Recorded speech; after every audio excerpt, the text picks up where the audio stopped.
ರವಿಕುಮಾರ್ ಸಿಂಘೆ ಅವರ ಸಾರಥ್ಯದಲ್ಲಿ ಭಾರತ ರತ್ನ 26 ನ್ಯೂಸ್ ಚಾನೆಲ್ಗೆ ಸ್ವಾಗತ ಸುಸ್ವಾಗತ.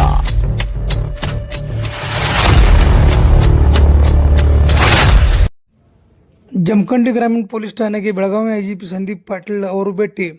ಹೌದು ವೀಕ್ಷಕರೇ, ದಿನಾಂಕ 15/7/2026ರಂದು ಜಮಖಂಡಿ ಗ್ರಾಮೀಣ ಪೊಲೀಸ್ ಠಾಣೆಗೆ ಬೆಳಗಾವಿ ವಲಯದ ಮಾನ್ಯ ಐಜಿಪಿ ಸಂದೀಪ್ ಪಾಟೀಲ್ ಅವರು ಭೇಟಿ ನೀಡಿ ಠಾಣೆಯ ಕಾರ್ಯವೈಖರಿ ಕುರಿತು ಪರಿಶೀಲನೆ ನಡೆಸಿದರು. ಐಜಿಪಿ ಸಂದೀಪ್ ಪಾಟೀಲ್ ಅವರನ್ನು ಜಮಖಂಡಿ ಉಪವಿಭಾಗದ ಡಿವೈಎಸ್ಪಿ ಸಮೀರ್ ರೋಷನ್ ಹಾಗೂ ಸಿಪಿಐ ಮಲ್ಲಪ್ಪ ಮಡ್ಡಿ ಅವರು ಹೂಗುಚ್ಚೆ ನೀಡಿ ಆತ್ಮೀಯವಾಗಿ ಸ್ವಾಗತಿಸಿದರು. ಇದೇ ಸಂದರ್ಭದಲ್ಲಿ ಜಮಖಂಡಿ ಗ್ರಾಮೀಣ ಪೊಲೀಸ್ ಠಾಣೆಯ PSI ಗಂಗಾಧರ್ ಪೂಜಾರಿ, ಜಮಖಂಡಿ ಶಹರ್ ಪೊಲೀಸ್ ಠಾಣೆಯ PSI ಅನಿಲ್ ಕುಂಬಾರ್ ಸೇರಿದಂತೆ ಪೊಲೀಸ್ ಇಲಾಖೆಯ ಅಧಿಕಾರಿಗಳು ಹಾಗೂ ಸಿಬ್ಬಂದಿಗಳು ಉಪಸ್ಥಿತರಿದ್ದರು. ವರದಿ ರವಿಕುಮಾರ್ ಸಿಂಘೆ.